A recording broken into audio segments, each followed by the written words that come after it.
ગાંધીનગરમાં અકસ્માત ઘટાડવા ટ્રાફિક અવેરનેસનો પ્રારંભ કરવામાં આવ્યો છે। આજે ગુરુકુળના વિદ્યાર્થીઓને સાથે રાખી ઘ5 સર્કલ પર ટ્રાફિક અવેરનેસ શરૂ કરવામાં આવી હતી।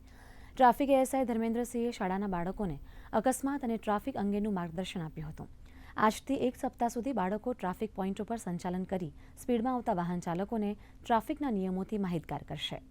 ટ્રાફિક શિસ્ત આજના સમયની અંદર ખૂબ જ જરૂરી છે અને આપણા માનનીય વડાપ્રધાન સાહેબ શ્રીનાઓનું પણ એવું આહવાન છે કે આ અત્યારે જે વિદ્યાર્થીઓ છે એની અંદર ટ્રાફિક શિસ્ત કેળવાય કે જેથી કરીને આપણે પણ અન્ય સમાજની અંદર જો સેવા કરી શકે અને ભવિષ્યમાં પણ આગળ જતાં પણ આ લોકો એક ઉમદા કાર્ય કરી શકે। વધુ સમય મોબાઈલમાં બગાડે છે રખડવામાં કે આ તે કંઈ બિનજરૂરી પ્રવૃત્તિ કરે એના કરતાં આવી આ પ્રવૃત્તિનો વેગ મળે। ટ્રાફિક નિયમો શીખ્યા છે અને જાણે હું મોટો થઈશ ત્યારે વાહન ચલાવીશ ત્યારે આ નિયમોના પાલન કરીશ।